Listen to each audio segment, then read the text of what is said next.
اعلیٰ حضرت فرمانے لگے دنیا میں نبی پاک صلی اللہ علیہ وسلم سے بڑا پیر کامل کوئی نہیں، اور جناب ابو بکر صدیق جیسا مرید بھی کوئی نہیں۔ یہ جو توانائی ہے، ہمارے ہاں لوگ مانتے ہیں اپنی مرضی کی چیزیں، جناب صدیق اکبر نے اس طرح مانا ہے جس طرح نبی پاک نے ماننے کا حکم دیا ہے۔ حضور نے فرمایا جب تجھے کسی سے محبت ہوتی ہے تو وہ تجھے بہرا بھی کر دیتی ہے، گونگا بھی کر دیتی ہے، اندھا بھی کر دیتی ہے۔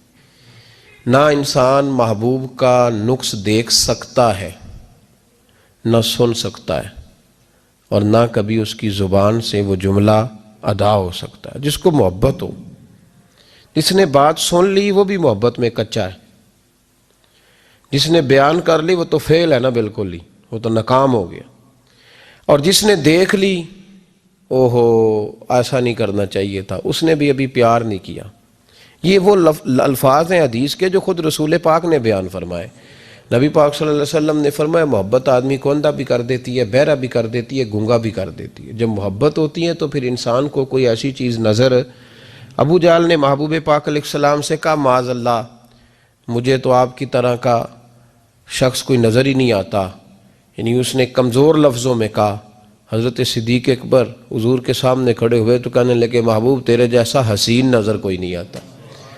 اب اس کے پاس چونکہ بغض تھا تو اپنے لفظوں میں بات، اس کی جو دل کی بات تھی وہ الفاظ بن کے آ چکی تھی۔ حضرت صدیق اکبر کے دل میں محبت تھی تو وہ اپنے لفظوں میں بات کر رہے، اپنے جملوں میں اس کا اظہار کر رہے۔ یاد رکھیے گا انہوں نے اس طرح محبت کی جس طرح محبت کرنے کا حق ہوتا، یعنی ہر چیز ہی، مال بھی دے دیا، اولاد بھی دے دی، سارے بچے نبی پاک کی غلامی پہ لگا دیے، غلام بھی سارے حضور کے پیچھے لگا دیے، بس نبی پاک کی ڈیوٹی کرنی ہے۔ ہزاروں دینار کا نقصان اٹھایا لیکن نبی پاک صلی اللہ علیہ وسلم کی غلامی پر ہر چیز کو ترجیح دی۔ بات تو ہم نے بڑی دفعہ سنی ہے پر کبھی اس کے حسن کو بھی ملاحظہ فرمائیے نا، کبھی ذرا ملاحظہ فرمائیے نا۔ لوگ پیار کرتے ہیں، محبت کا دعویٰ کرتے ہیں لیکن کہتے ہیں بھئی رستے رستے کی محبت ہے، یہاں مجھے 5000 کا نقصان ہو رہا ہے، یہاں نہیں میں محبت کر سکتا۔ یہ نقصان 5000 کا کون برداشت کرے؟ محبت ضرور ہے پر اب اتنا نقصان کون برداشت کرے؟ جناب صدیق اکبر کا کمال دیکھیے کہ مال کا نہیں جان کا نقصان برداشت کرنے کو بھی تیار ہے۔ کچھ لوگ ایسے ہوتے ہیں کہتے ہیں آگے خطرہ ہے تو ہمیں نہیں جانا چاہیے۔ غار ثور میں جب نبی پاک صلی اللہ علیہ وسلم کو لے کے پہنچے نا حضرت صدیق اکبر، 5413 فٹ اونچی غار ہے، جب حضور ذرا سا چلے تو قدموں کو تکلیف ہوئی تو عرض کرنے لگے حضور آپ میرے کندھوں پہ بیٹھ جائیں۔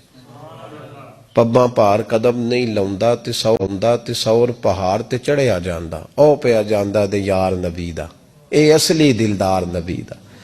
حضور کو لے گئے اور جب غار ثور پہ پہنچے تو کہنے لگے حضور مجھے اندر خطرہ لگتا ہے، آپ ٹھہریں پہلے میں جاتا ہوں، پہلے میں جاتا ہوں۔ جناب صدیق اکبر تشریف لے گئے اور دیکھیں نا سالوں پرانی غار پڑی تھی، اس میں بڑا کچھ تھا لیکن جناب صدیق اکبر نے پگڑی پھاڑ پھاڑ کے غار صاف کی۔ پھر جہاں سوراخ تھے نا، خطرہ تھا کہ کوئی سانپ بچھو نہ نکل آئے، وہاں چھوٹے چھوٹے ٹکڑے رکھ کے غار کو بند کیا۔ جب مکمل تسلی کر لی تو کہا حضور اب آپ تشریف لے آئیے۔ اب جب غار سے نکلے نا جانے کے لیے، اس انداز کو بھی ذرا دیکھیں۔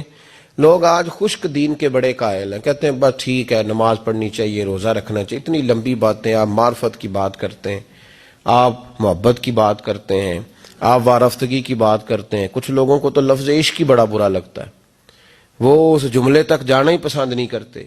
وہ خدا کے بندو یہ بھی تو انداز دیکھو نا صحابہ کا، جب نبی کریم سید عالم صلی اللہ علیہ وسلم کو لے کے وہ نکلے نا غار ثور سے تو حضور کے ساتھ ساتھ چل رہے تھے، تو کبھی نبی پاک کے آگے جاتے تھے، کبھی حضور کے پیچھے، کبھی دائیں کبھی بائیں۔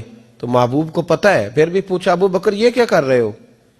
تو عرض کرنے لگے حضور مجھے شک ہے کہ کافر طاق میں چاہتا ہوں اگر آگے سے تیر آئے تو وہ بھی میرے سینے پہ لگ جائے، پھر مجھے خیال آتا ہے ہو سکتا ہے پیچھے سے آ جائے تو پیچھے ہٹتا ہوں کہ اگر پیچھے سے کوئی نیزہ آئے تو وہ بھی مجھے ہی لگ جائے، کوئی دائیں سے آئے تو وہ بھی مجھے ہی لگ جائے، کوئی بائیں سے آئے تو مجھے لگ جائے۔ طبیعت نہیں چاہتی کہ آپ کو ذرا سی بھی تکلیف پہنچے۔ یہ ذائقہ جب نبی پاک کے لیے لوگوں کے دلوں میں پیدا ہوتا ہے تو پھر اللہ تبارک و تعالی دین کی روشنی روح تک عطا فرما دیتا ہے۔ امام فخر الدین رازی نے لکھا ہے، سینکڑوں سال پہلے کے مفسر، اب تو لوگ سارا کچھ کھاتے میں ڈال دیتے ہیں نا کچھ مخصوص لوگوں کی. امام فخر الدین رازی نے لکھا, دیکھیں بات بڑی سادی سی ہے لیکن حضرت ابوبکر صدیق کا بھی اپنا ذائقہ ہے. حضور نے انگوٹھی دی, کہا جاؤ اس انگوٹھی پہ نا اللہ کا نام لکھوا لاؤ. پہلے یہ بتائیے کہ چھوٹے چھوٹے کام اتنے بڑے بڑے لوگوں کو بھی بتائے جاتے ہیں.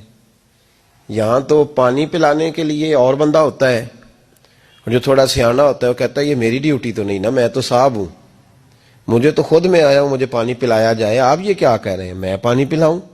حضرت ابوبکر صدیق رضی اللہ تعالیٰ عنہ کو نبی پاک کام بتاتے تھے, اپنے ذاتی چھوٹے کام جو کوئی بچہ بھی کر کے آ سکتا ہے, لیکن یہ بھی میرے محبوب کی محبت ہے. فرمایا جو میری ذات کے تعلق سے کام ہوگا وہ میرا ابو بکر ہی کر کے آئے گا. جناب صدیق اکبر گئے, کہتے ہیں میں نے لکھنے والے سے کہا کہ اللہ کا نام لکھ دو, پھر میری طبیعت نے گوارا نہ کیا کہ صرف اللہ کا لکھاؤں. میں نے کہا یار اس طرح کرو ساتھ میرے مصطفیٰ کا بھی لکھ دو. حضور کا حکم کیا ہے؟ تو حضرت ابوبکر کیا کہتے ہیں؟ یہاں لوگوں کو بڑا شکوہ ہے, کہتے ہیں آپ جناب بڑھا بڑھا کے حضور کی شانے بے, اتنی بات کہو جتنی ہے, حد میں رکھو. اور میں نے کہا بیوقوف تو حضور کی حد بتا دینا, ہم وہیں تک رہ جائیں گے.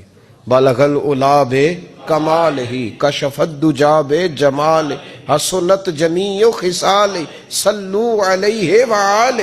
تو حد بتا, ہم حد تک رہیں گے.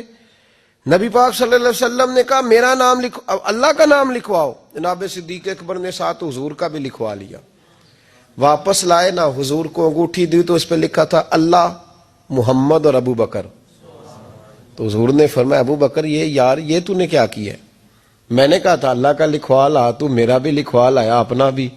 جناب صدیق اکبر چونک گئے. امام فخر الدین رازی نے لکھا چونکے, عرض کرنے لگے یا رسول اللہ میں نے آپ کا نام تو لکھوایا ہے, میری طبیعت گوارا نہیں کرتی تھی کہ اللہ کا ہو اور آپ کا نہ ہو, خدا کا ذکر کرے ذکر مصطفیٰ نہ کرے, ہمارے منہ میں ہو ایسی زبان خدا نہ کرے.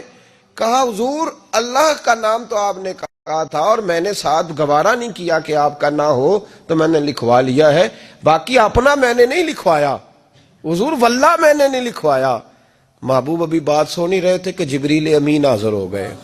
عرض کرنے لگے یا رسول اللہ رب فرماتا ہے ابو بکر گوارا نہیں کرتا کہ میرے نام سے آپ کا نام جدا ہو, تو رب گوارا نہیں کرتا کہ آپ کے نام سے ابو بکر کا نام جدا ہو.